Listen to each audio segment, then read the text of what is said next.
왜 김장날 안 나오셨어요? 밝아야 할 교회 주방 공기가 그 한마디에 멈춰버렸습니다.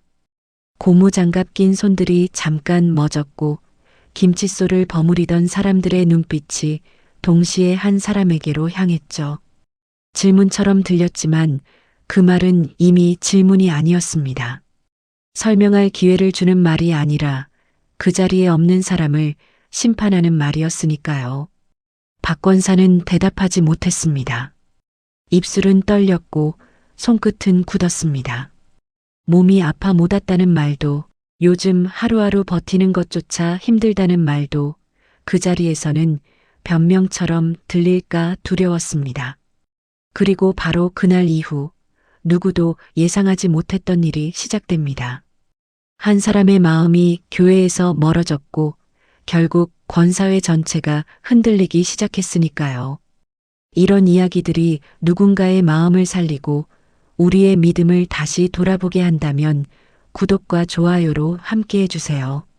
이 채널은 사람의 상처를 정죄하기보다 믿음의 자리에서 다시 해석하고 회복의 길을 찾는 이야기를 나눕니다. 그 교회에서 김명자 권사는 모르는 사람이 없는 사람이었습니다.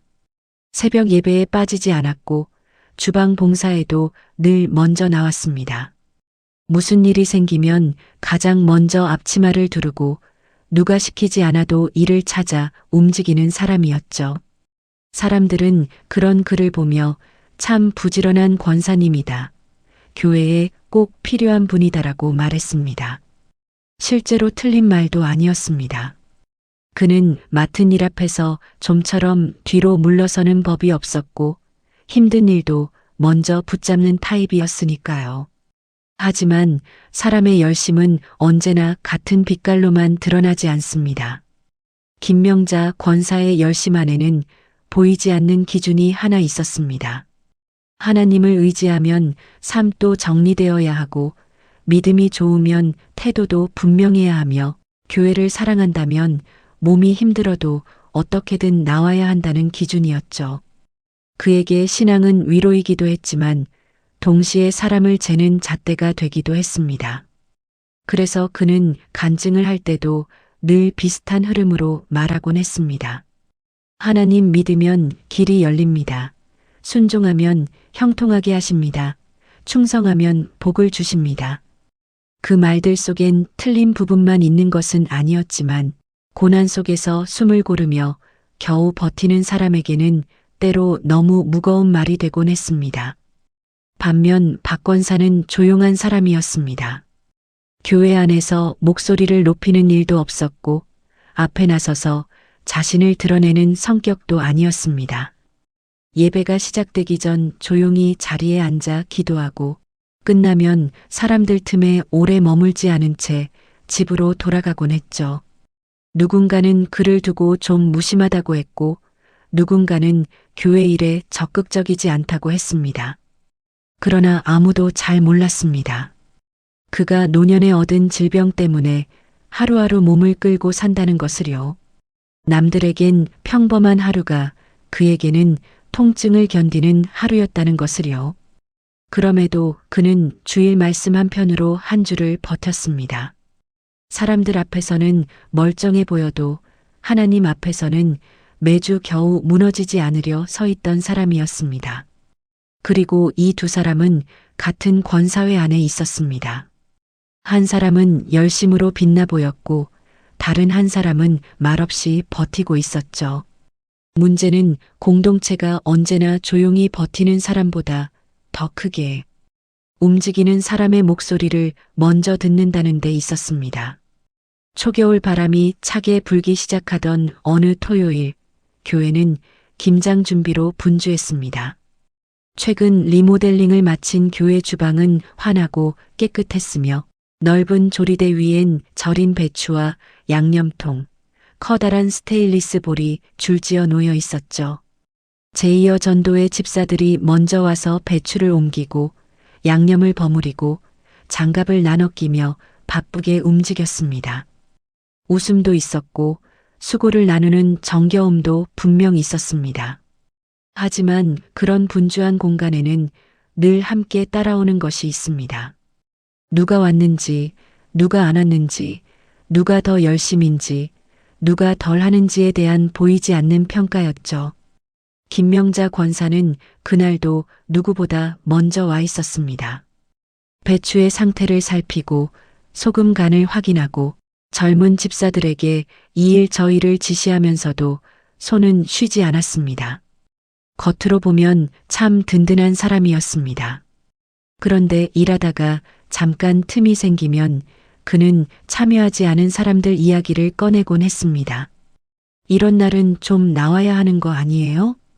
다 사정이 있다고 해도 교회 일이 먼저지. 말은 툴툴거림처럼 흘렀지만 듣는 사람 귀엔 충분히 누군가를 겨냥한 말이었습니다.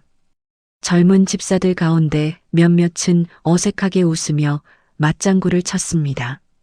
그러게요. 오늘 사람 손이 좀 모자라네요. 하지만 대부분은 그 분위기를 불편해했습니다.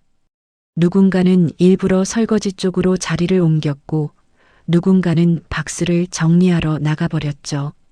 김명자 권사의 말이 아주 틀렸다고 단정할 수는 없어도 그 말의 결이 사람을 살리는 방향은 아니라는 걸 모두가 어렴풋이 느끼고 있었기 때문입니다. 교회 안에는 이상하게도 이런 순간이 있습니다.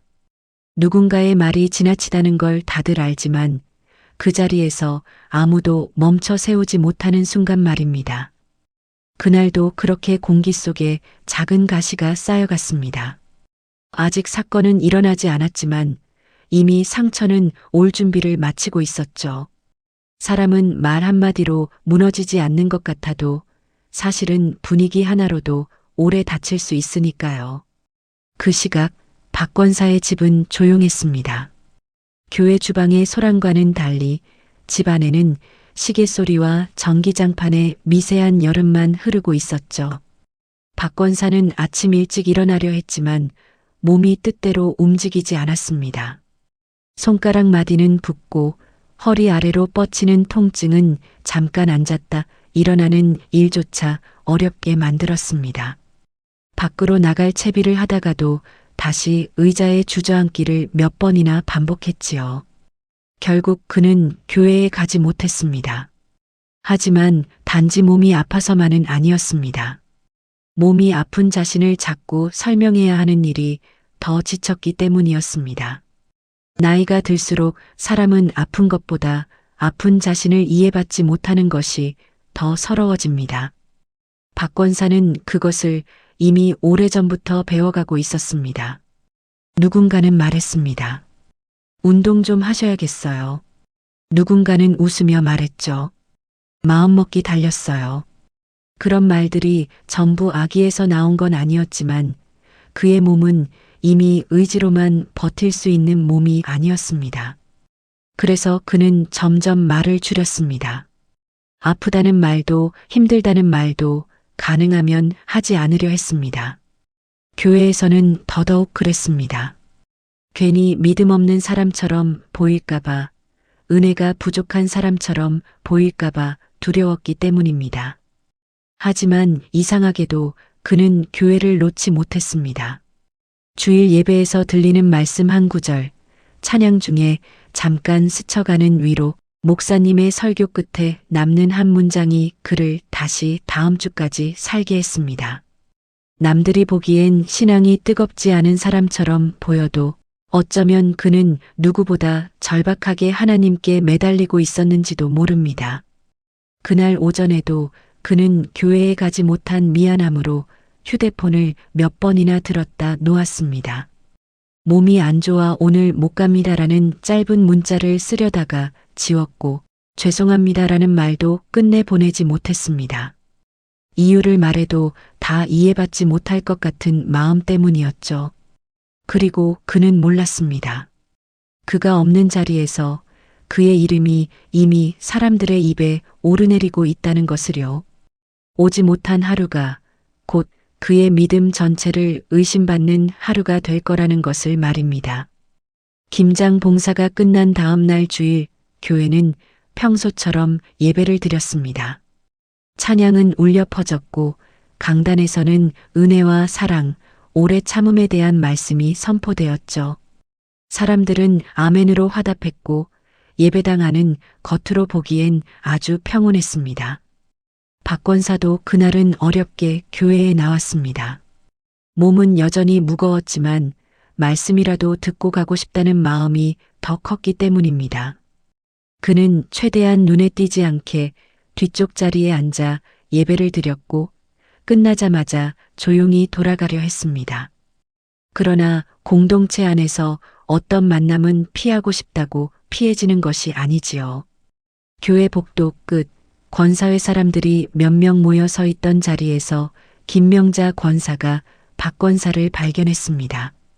그는 반가운 척 먼저 다가갔고 주변 사람들도 자연스럽게 그 자리에 남아 있었습니다. 바로 그때 너무 가볍게 던져진 것 같은 한마디가 나왔습니다. 박 권사님, 어제 김장날엔 왜 안 나오셨어요? 말투는 웃는 듯 했지만 그 안에 담긴 뜻은 결코 가볍지 않았습니다. 곧이어 이어진 말은 더 깊이 박혔죠. 다들 힘들어도 나오는데 그런 날은 좀 함께해야 하지 않겠어요? 순간 복도 공기가 얼어붙었습니다. 주변에 있던 권사들과 집사들은 시선을 애매하게 피했고 누군가는 어색한 미소를 지었습니다. 박 권사는 대답을 하려 했지만 목 안이 꽉 막힌 것처럼 말이 나오지 않았습니다. 몸이 좀... 그 한마디를 겨우 꺼냈지만 그것은 충분한 설명이 되지 못했습니다. 아니, 설명이 되기 전에 이미 변명처럼 들리게 되어버렸죠. 김명자 권사는 본인이 잘못하고 있다는 자각 없이 말을 덧붙였습니다. 다들 사정은 있죠. 그래도 교회 일은 마음이 있으면 움직이게 되잖아요. 그 말은 끝내 박 권사의 얼굴빛을 바꿔놓았습니다. 창피함, 서러움, 억울함, 그리고 말할 수 없는 피로가 한꺼번에 밀려왔죠. 그는 더 서 있지 못하고 조용히 자리를 떠났습니다. 누구도 붙잡지 못했습니다. 아니, 붙잡지 않았다고 하는 편이 더 맞을지도 모릅니다.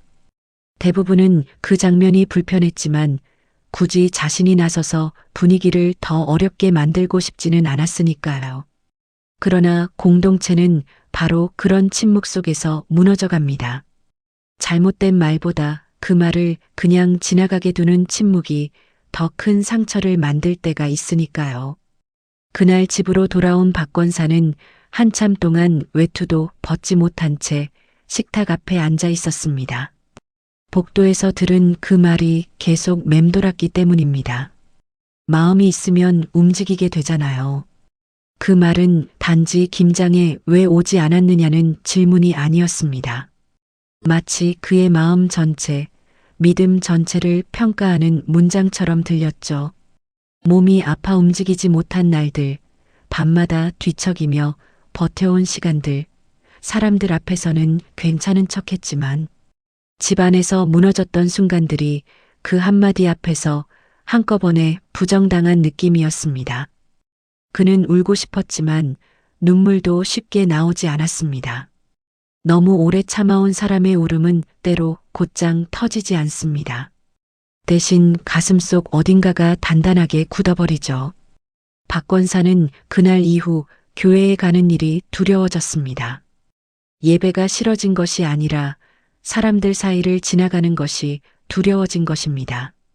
또 누군가 묻지는 않을까, 또 누군가 자신을 보며 속으로 판단하지는 않을까, 그런 생각이 예배당 문 앞에서부터 마음을 무겁게 눌렀습니다.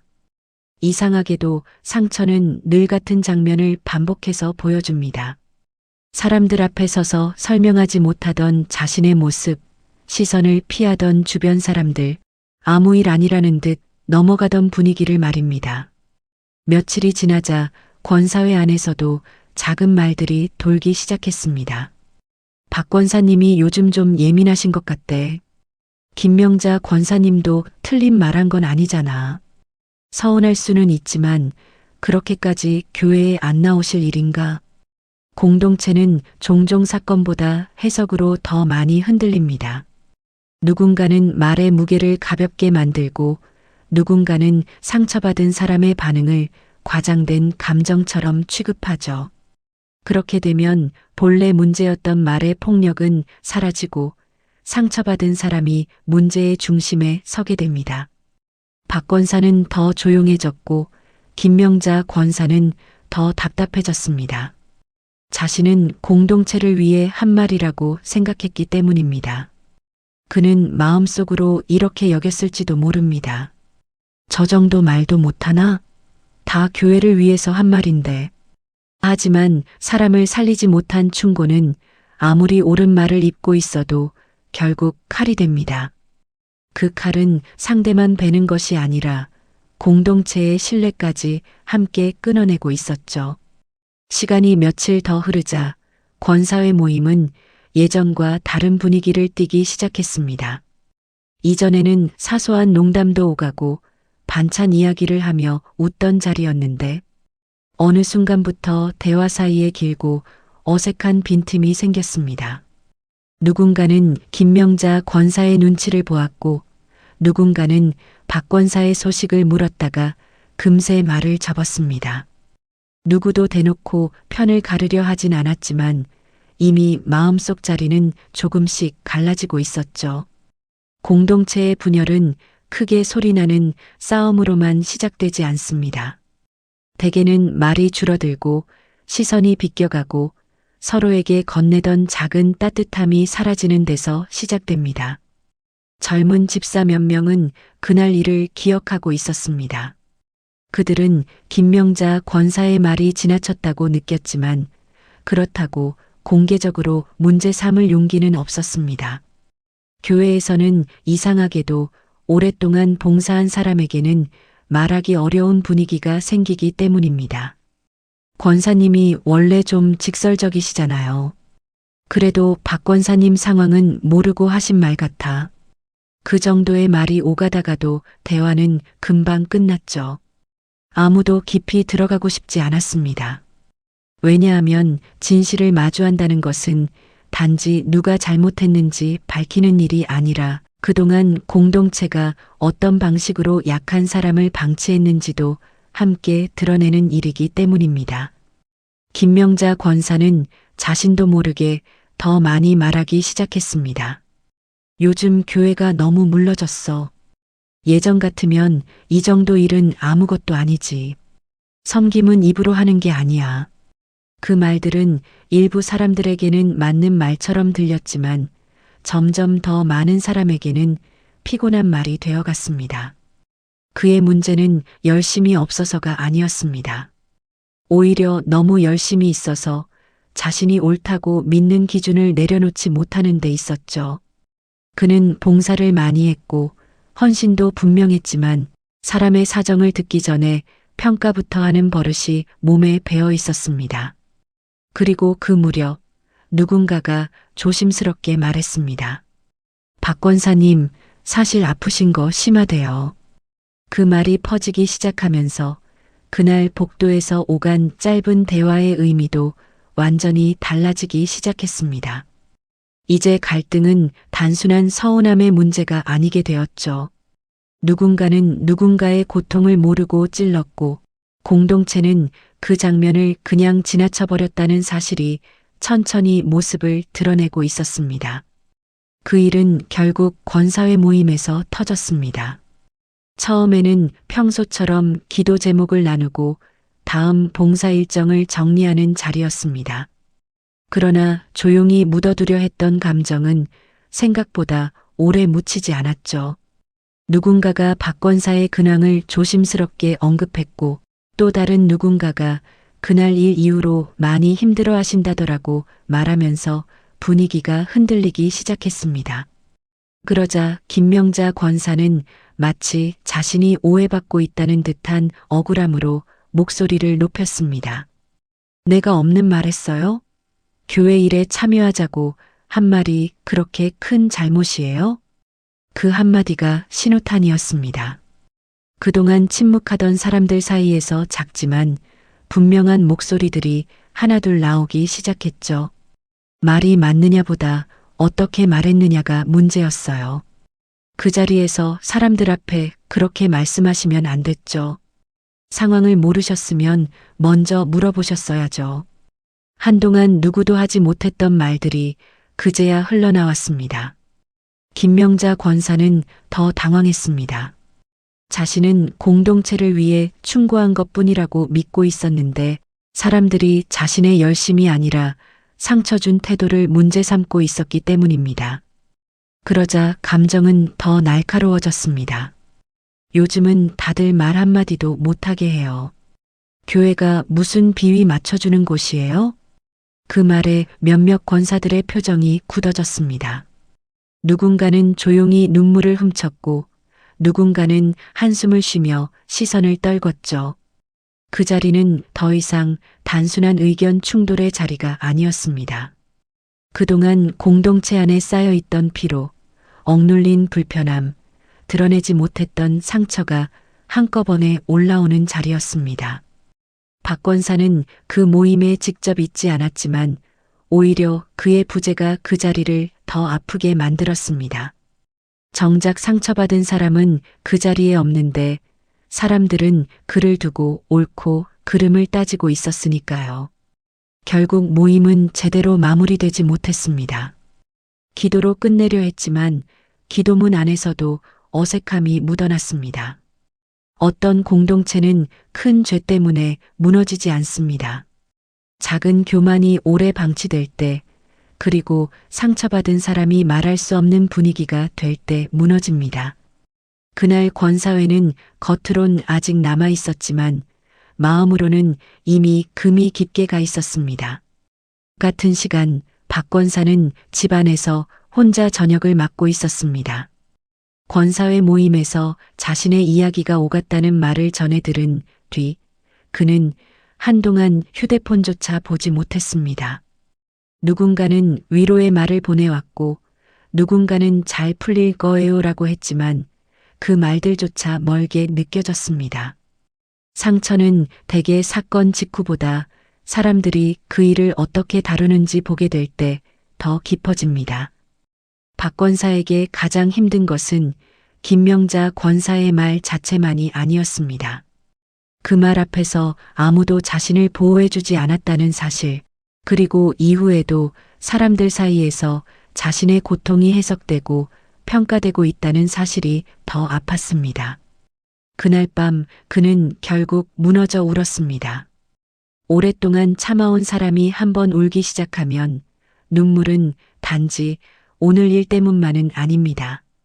그동안 말하지 못한 외로움, 몸의 통증, 늙어간다는 서러움, 가족에게조차 다 설명하지 못했던 삶의 무게가 함께 쏟아져 내리죠. 그는 하나님께 이렇게 기도했습니다.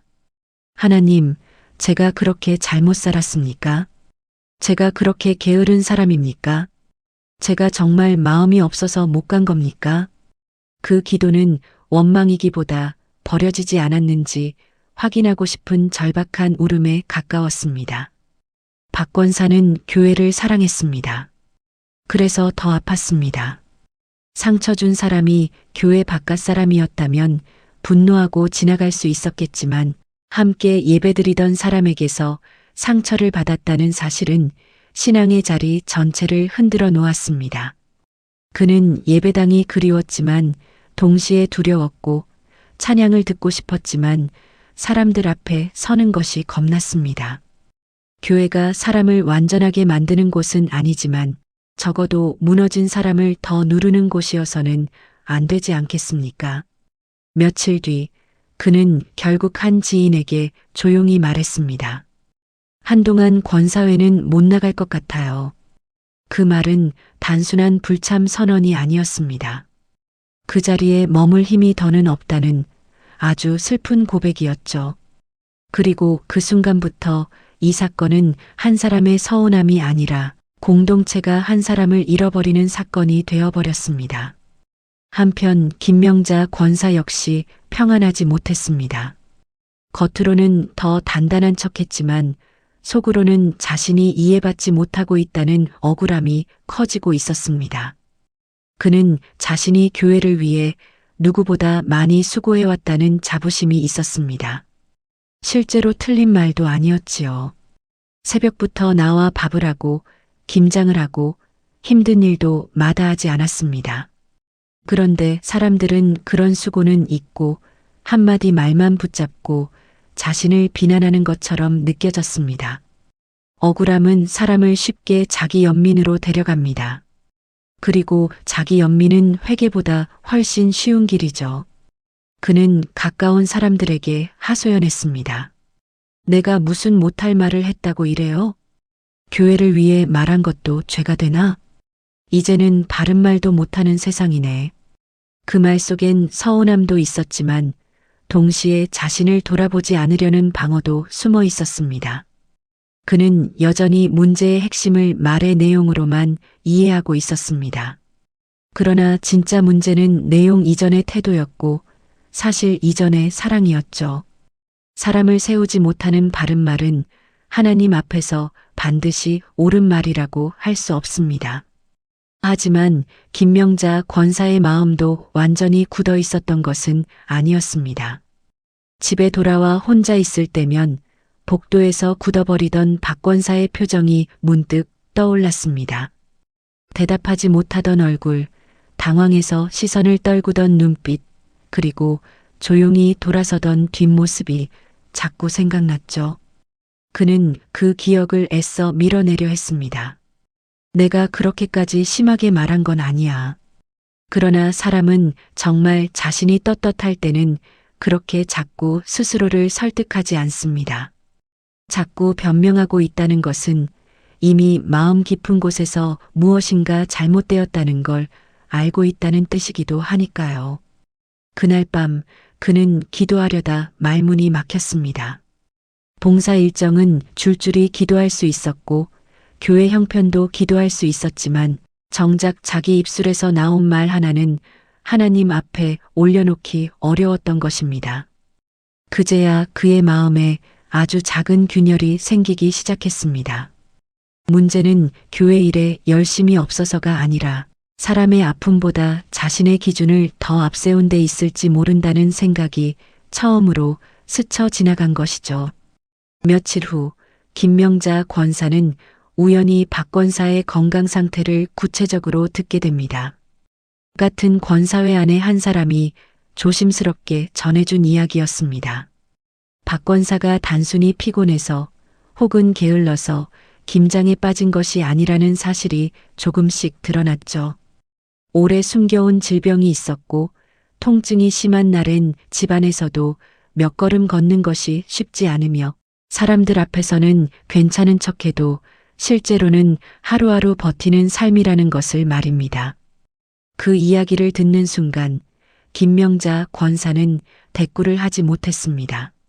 누군가의 사정을 몰랐다는 사실보다 알려고 하지도 않았다는 사실이 더 크게 다가왔기 때문입니다. 그는 그제야 지난 장면들을 새롭게 보기 시작했습니다. 복도에서 박 권사가 머뭇거리던 순간 몸이 좀 하고 말끝을 흐리던 장면, 굳어버린 얼굴로 조용히 돌아서던 모습이 전혀 다른 의미로 다가왔습니다. 그것은 핑계가 아니었습니다. 도움을 청할 힘도 남지 않은 사람의 마지막 체면이었죠. 그리고 자신은 그 체면마저 사람들 앞에서 무너뜨린 셈이었습니다. 열심은 있었지만 배려가 없었고 봉사는 있었지만 공감이 없었습니다. 무엇보다 그는 하나님의 일을 한다고 하면서 하나님의 마음을 담는 데는 너무 무심했습니다. 그날 이후 김명자 권사는 주방에서도 말수가 줄었습니다. 평소처럼 일을 했지만 더 이상 쉽게 남을 평가하는 말을 하지 못했습니다. 젊은 집사들은 그 변화를 눈치챘지만 굳이 묻지 않았습니다. 공동체는 종종 회개의 말보다 분위기의 변화로 먼저 신호를 받습니다. 그는 예배 시간 설교를 듣다가 이상할 만큼 마음이 불편해졌습니다. 나는 자비를 원하고 제사를 원하지 아니한다. 익숙한 말씀인데 그날은 이상하게 피해갈 수 없었습니다. 자신은 제사를, 봉사를, 수고를 붙잡고 있었지만 정작 자비를 놓치고 있었는지도 모른다는 생각이 가슴을 찔렀죠. 늦게 알게 된 진실은 사람을 더 아프게 합니다. 모를 때는 자신을 지킬 수 있지만 알고 나면 더는 변명할 자리가 줄어드니까요. 김명자 권사는 처음으로 자신이 교회를 위해 한 말이 아니라 누군가를 교회 밖으로 밀어낼 수도 있는 말을 했다는 사실을 인정하기 시작했습니다. 사과는 생각보다 어렵습니다. 잘못을 인정하는 것보다 상처 준 사람 앞에 직접 서는 일이 더 어렵기 때문이죠. 김명자 권사는 며칠을 망설였습니다. 전화를 걸까 하다가 끊었고 문자라도 보낼까 하다가 지웠습니다. 권사님, 그날 제 말이 지나쳤습니다라는 짧은 문장조차 쉽게 보내지지 않았습니다. 사과는 문장 기술이 아니라 자기를 낮추는 일이기 때문입니다. 결국 그는 어느 늦은 오후 작은 과일 바구니 하나를 들고 박 권사의 집 앞에 섰습니다. 초인종을 누르는 손끝이 이상하게 떨렸습니다. 문이 열리고 박 권사가 모습을 드러냈을 때 두 사람 사이에는 잠깐 길고 조용한 공백이 흘렀습니다. 먼저 말을 꺼낸 것은 김명자 권사였습니다. 권사님, 제가 너무 늦었죠. 그 한마디 안에는 며칠 동안의 망설임과 부끄러움이 다 들어 있었습니다. 박 권사는 잠시 망설이다 문을 열어주었고 두 사람은 작은 거실에 마주 앉았습니다. 이전 같으면 안부 몇 마디로 채웠을 시간을 그날은 누구도 쉽게 시작하지 못했지요. 마침내 김명자 권사가 입을 열었습니다.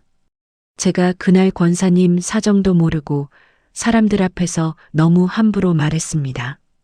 교회를 생각한다는 핑계로 권사님 마음을 아프게 했어요. 정말 미안합니다. 말을 하다 보니 준비했던 표현보다 더 솔직한 말이 나왔습니다. 저는 제가 열심이면 되는 줄 알았어요. 그런데 제 열심이 다른 사람을 누를 수도 있다는 걸 이제야 알았어요. 그 말은 변명이 아니라 처음으로 자기 자신을 정확히 보는 고백이었습니다. 박 권사는 한동안 말이 없었습니다. 쉽게 괜찮다고 말할 수는 없었기 때문입니다. 상처받은 사람에게 가장 잔인한 일은 상처가 아직 아픈데도 빨리 괜찮아져야 한다는 분위기를 만드는 것입니다. 그래서 그는 천천히, 아주 천천히 말했습니다. 많이 아팠어요. 그날도 아팠고 그 후에도 오래 아팠어요. 그 짧은 문장 안에는 수많은 밤의 눈물이 들어 있었습니다. 김명자 권사는 고개를 들지 못했습니다. 그날 두 사람은 쉽게 화해하지 않았습니다. 하지만 처음으로 진실하게 마주 앉았습니다. 때로 회복은 감동적인 포옹보다 변명 없는 침묵에서 시작되죠. 그 만남 뒤에도 모든 것이 곧바로 괜찮아진 것은 아니었습니다. 박 권사의 상처는 하루 만에 사라질 만큼 가볍지 않았고 김명자 권사의 후회도 한 번의 사과로 끝날 만큼 얕지 않았습니다. 그러나 분명 달라진 것은 있었습니다.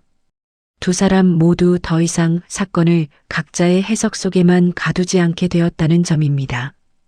박 권사는 자신이 괜히 예민했던 것이 아니라 실제로 깊이 상처받았다는 사실을 인정할 수 있었고 김명자 권사는 자신의 의도가 선했다고 해서 결과까지 선한 것은 아니라는 사실을 배워가기 시작했죠. 몇 주 뒤 박 권사는 다시 예배 자리에 앉았습니다. 예전처럼 사람들 틈으로 자연스럽게 들어가진 못했지만 그래도 도망치듯 앉지는 않았습니다. 누군가와 인사를 나누고 짧게 미소도 지었습니다. 그것만으로도 큰 변화였습니다. 공동체로 돌아온다는 건 건물 안으로 들어오는 일만이 아니라 다시 사람을 믿어보려는 용기를 내는 일이기 때문입니다. 김명자 권사는 멀리서 그 모습을 보고 있었고 먼저 크게 다가가지는 않았습니다. 이번에는 자기 방식대로 밀고 들어가지 않으려 했죠. 대신 조용히 기다렸습니다.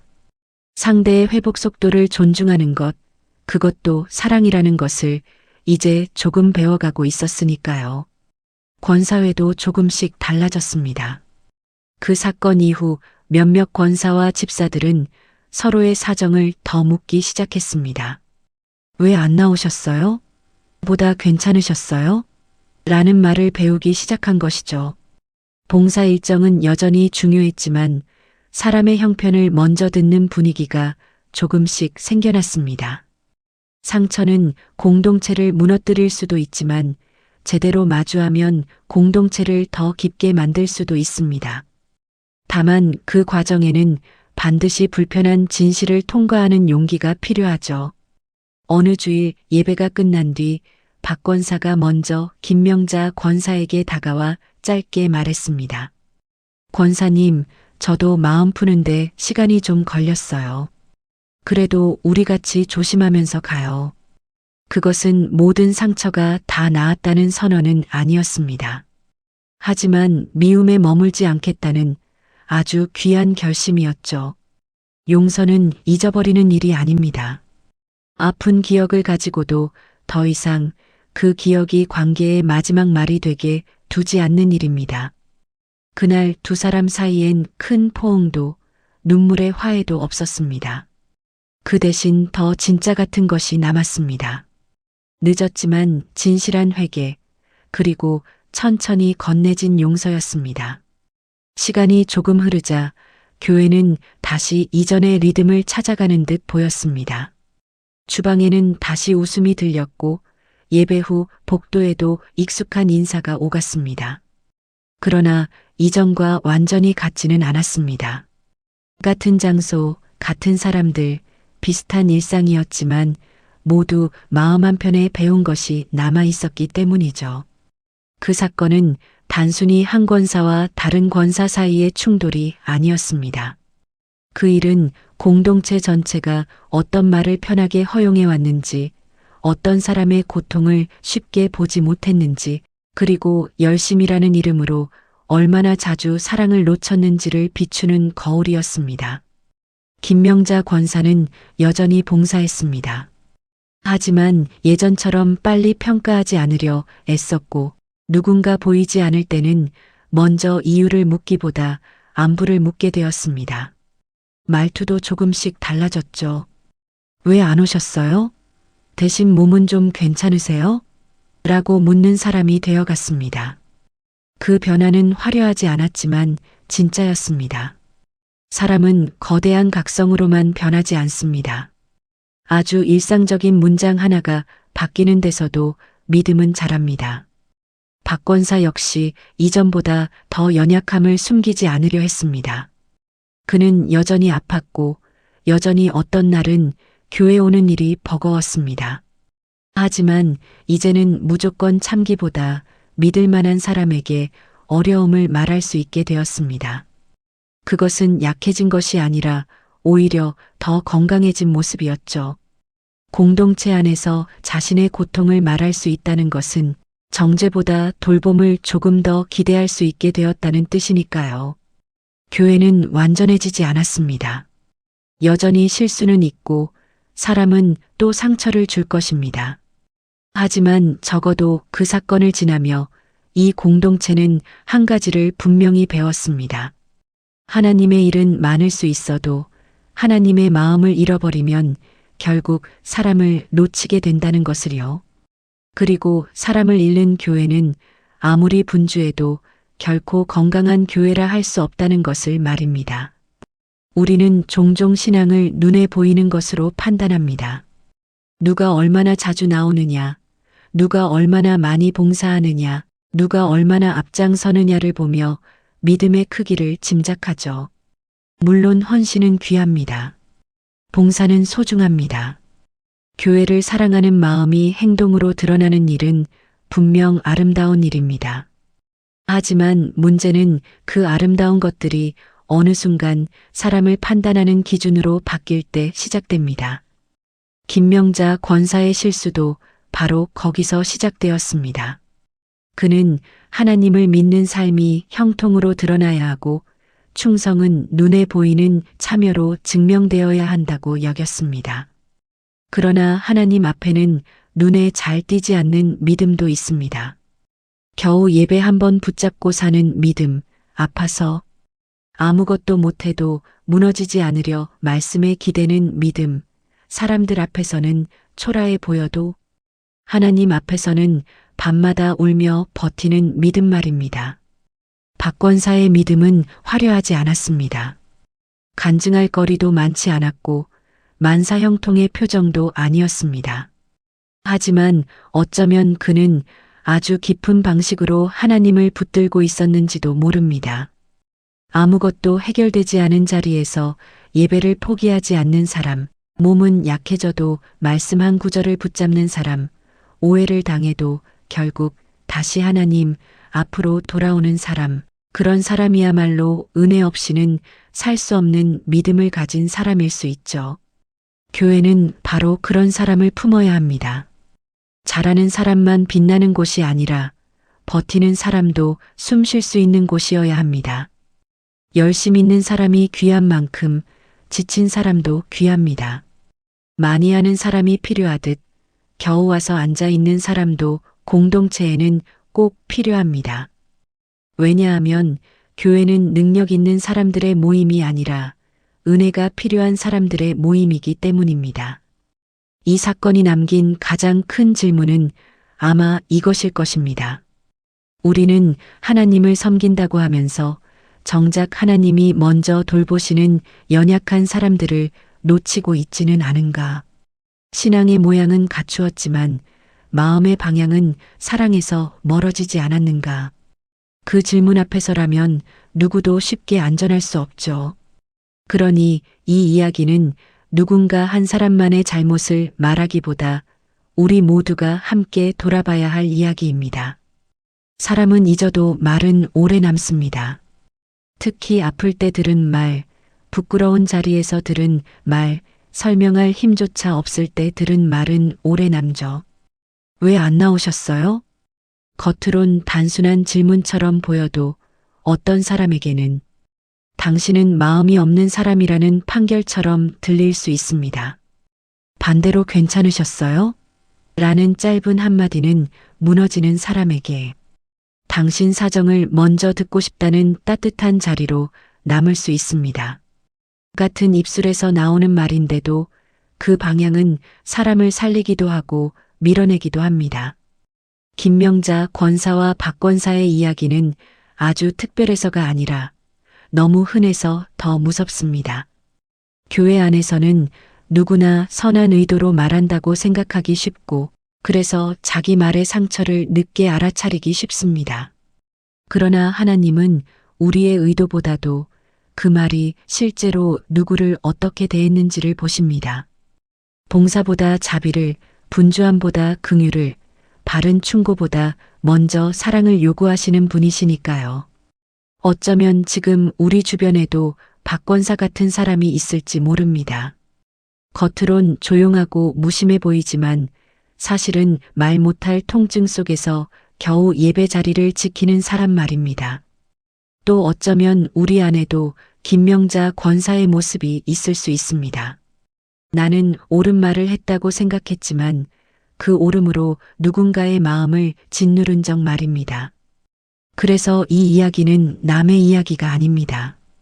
교회 안에서 봉사하는 사람, 가르치는 사람, 앞장서는 사람, 그리고 조용히 뒤에 앉아 있는 사람 모두가 함께 들어야 할 이야기죠. 결국 공동체를 세우는 것은 대단한 프로그램이 아닙니다. 한 사람의 사정을 가볍게 여기지 않는 태도, 함부로 단정하지 않는 조심성, 그리고 늦더라도 잘못을 인정하고 찾아가는 용기입니다. 그것이 있을 때 교회는 비로소 교회다워집니다. 그리고 그때 상처받은 사람도 다시 하나님 집 문턱을 넘을 힘을 얻습니다. 아마 하나님은 오늘도 그런 공동체를 기다리고 계실 것입니다. 유개필로그 마무리. 오늘 이야기를 들으시면서 혹시 여러분 마음에 떠오른 한 사람이 있으셨나요? 내가 상처 준 사람일 수도 있고 내게 상처 주었던 사람일 수도 있습니다. 혹은 아무도 몰랐지만 조용히 아파하며 버티고 있는 내 자신의 모습일 수도 있겠죠. 교회는 완벽한 사람이 모이는 곳이 아니라 은혜 없이는 살 수 없는 사람들이 함께 서는 곳입니다. 그래서 더 조심해야 하고, 더 들어야 하고, 더 사랑해야 합니다. 열심은 귀하지만 열심히 사랑을 앞질러 가는 순간 공동체는 누군가를 잃어버릴 수 있으니까요.